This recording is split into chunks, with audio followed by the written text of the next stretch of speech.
healthcare. Now, this is big for every American. You're paying a lot of money for health insurance. And when you go in and buy prescription drugs and everything else, costs a lot of money, right? And Trump trying to lower the healthcare prices and insurance premiums. If he does, that will help him in the midterms. If he doesn't, Democrats will have an advantage. Simple as that. So right now, there's a lot of negotiation going on. And it is almost impossible to understand it. I've read it 5, 6 times. It has to do with the Affordable Care Act, Obamacare. It has to do with government subsidies that go into there. It has to do with negotiations with Big Pharma. It's on and on and on and on.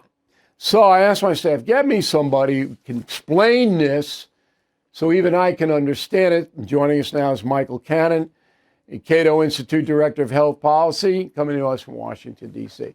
So you got a terrible task here, Michael, because I read this 5, 6 times, and I just don't know. But I'm going to ask. I'm up to it.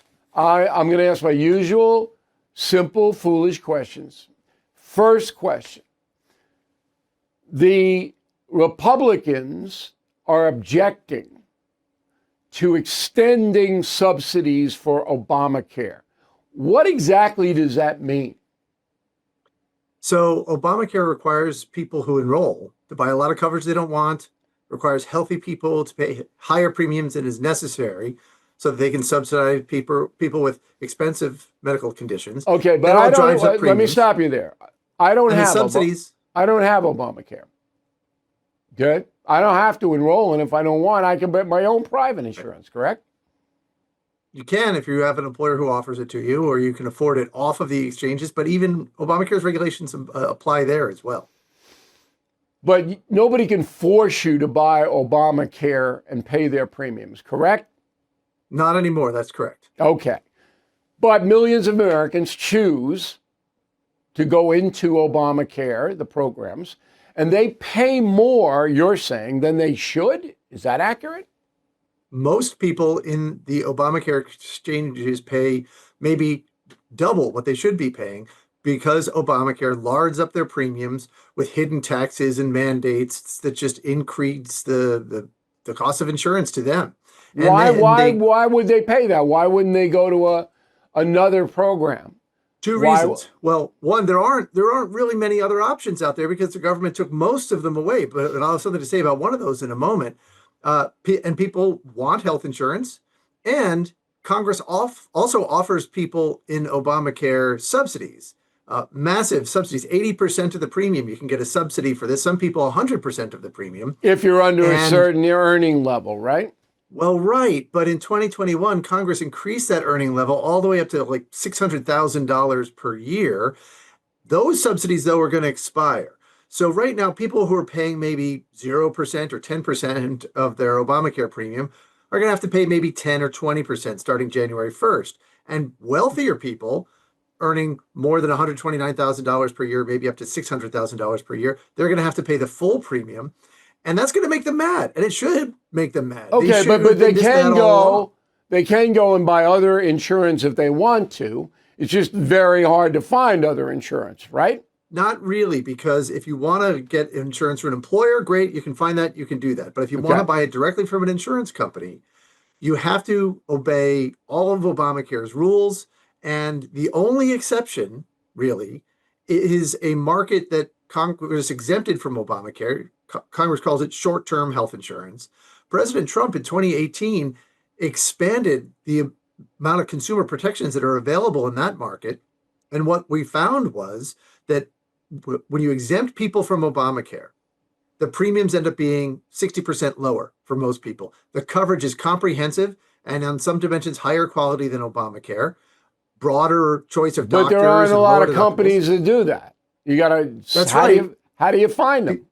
Because, well, they're out there. You know, United Healthcare and Anthem and other large insurance companies offer these plans. All right, so you got to do some research. Go ahead. But here's the problem, is that President Trump made these more widely available so they could last 36 months and provide better coverage that way. But those rules were in place for 6 years when President Biden rescinded them. So right now, those plans can only last 4 months. And if you if you get sick when you're in one of these plans and then it runs out after 4 months, you don't have any coverage and you can't enroll in Obamacare for up to 12 months. Okay. So what I President got it. Trump needs to I don't do, want to get too, all right, I got it. So Biden knocked it out and now it's much shorter. What President Trump wants, according to the dispatches we received this morning, is to extend the Obamacare subsidies, but basically keep it the same as it is now for 2 years. Is that your understanding? that's what the reports say. But if he extends it for 2 more years, they're basically going to become permanent.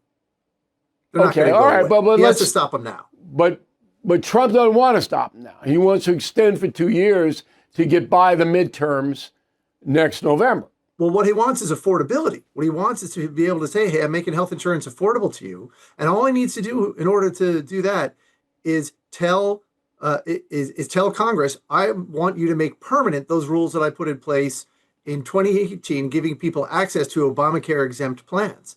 Because then premiums will fall by 50% or more for most people in So he Obamacare. wants to go back to the 3-year window where you can get in there to Obamacare and you won't pay as much. Well, hopefully he wants to do that, but he's not saying that right now, and his advisors aren't putting that in front of him. He's within like inches of the cup, and all he needs is for his advisors to hand him a putter, but they're handing him a lawnmower with all of these crazy mechanisms that'll nobody understands confusion. it. Nobody understands it. Okay. Now, the Republican Party in general does not want to expand the Obamacare subsidies that kicked in COVID. They want to go back to the original law. Is that correct? Well, a lot of Republicans still want to repeal Obamacare, but at a minimum, they don't want to expand it. If you expand it, you get into all these fights over, will the subsidies go toward abortions? Will they go toward gender transition surgeries that are very controversial among conservatives? And they don't want to have anything to do with that. But I'm more interested in the affordability of it than the ancillary stuff. So right now, you have this confusing battle where Americans are paying a lot of money for their insurance through Obamacare and the others too. You say you can get a better deal. I believe you. But my question is, why don't all Americans then seek the better deal? Are they lazy? Do they not know it's out there? Well, they can't really get a better deal right now because Biden rescinded Trump's rules. If Congress makes those rules permanent, then most give me people in an the exchanges will be just able go over to the get a better rule deal. again that should be made permanent. What's the rule again? Well, we call it President Trump's 2018 short-term plans rule. And all that Congress has to do is say, look, the short-term plans can last up to 36 months.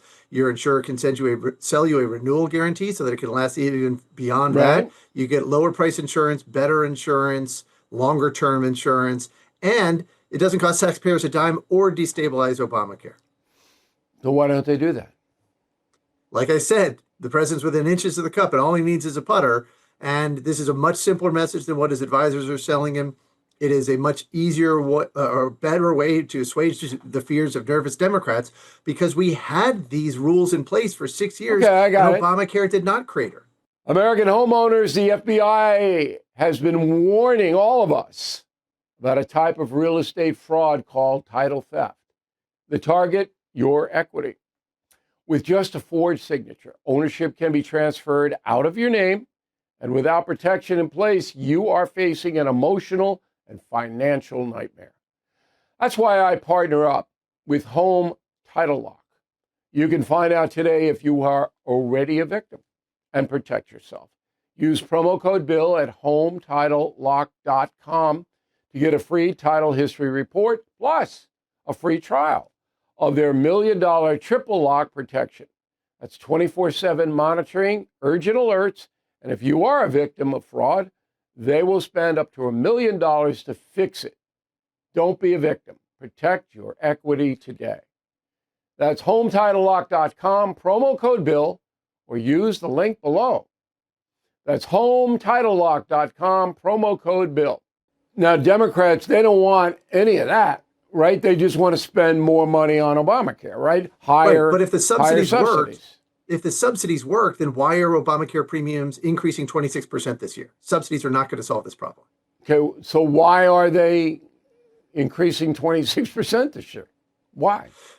because they created Obamacare. They sent premiums skyward. And if people see those premiums, if they see the cost of Obamacare, they're going to be angry and they're going to want to repeal it. And so this is Democrats' signature achievement from the past 20 years, generation. And they don't want voters to learn just how expensive and destructive Obamacare really is. But so the they want voters to hide already those know costs. that, though. They know they're suffering on their premiums because they have to pay out of their own pocket, a lot of them. Well, they very few of them have to pay out of their own pocket right now. More of them will have to pay out of their own pocket when these subsidies expire, and that's what Democrats are trying to avoid. They want to avoid that price transparency. Okay. Shouldn't the government just cap it? Just say, look, this is what you got to pay for health insurance. If you're in this income bracket, this is what you got to pay in that income bracket. Isn't that the way to solve this problem? What the government should be capping is how much the government spends on healthcare, and it should be capping that at zero. If you want to subsidize people, the least destructive way for the government to do that is just to give them cash. That's might work in Medicare. I don't think it's going to work in Obamacare. So you send them a check? I mean, I know about the Trump wants the health care tax-free accounts where you would throw your money into a healthcare account, it wouldn't be taxed, and then you'd build that up to help yourself buy the premiums down the road. I got that. But you were saying the government should send people checks to buy their health insurance?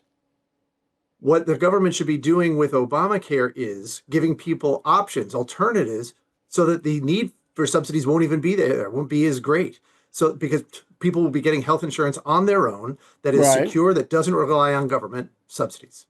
But they'd have to order that to take place. The federal government would have to order that to take place. Yeah, Congress would have to get out of the way of private insurance companies providing people better health care than the government's providing. And you really think private healthcare insurance companies would be reasonable? Because they're not reasonable in house insurance and car insurance. They're not. They're gouging the hell out of us. There's a famous health economist at the University of Pennsylvania named Mark Pauly. He says health insurance companies will do anything for money, including being nice and reasonable. And so if you give the money to the consumers and they have to please the consumers, then yes, health insurance companies will do a better job. But they're not doing it for home and auto. Not doing it. Well, there are ways that the government gets involved there as well and reduces competition in the markets for home and auto insurance. But look at auto insurance. I mean, insurance companies have been innovative in both the markets for health and auto insurance by protecting people from their premiums going up after they suffer a loss. That's what they call accident forgiveness. You've probably seen the ads. The same thing exists in health insurance. President Trump did make that available to people, clarified that federal law allows that, but the Biden administration rescinded that, which means that a lot of people are going to face cancer patient premiums when they get cancer instead of healthy person premiums. It's so confusing. It really is. I mean, it's almost discouraging to the point where the normal, everyday person cannot understand what the deuce is happening. And they can't. So that's where we are. Gas pumps are confusing to people in New Jersey, but it's not because they're dumber than people in the rest of the country. It's because the government has banned self-service gas stations in New Jersey, so they don't learn how to navigate these issues. Look, people make their own health insurance decisions, and all this will become much simpler, and the population will become better educated about all of it. I'm with you guys at Cato in spirit, but this healthcare mess, and this needs to be totally revamped, in my opinion. Michael, thanks very much. We appreciate it. I know it's a very difficult subject. Thank you.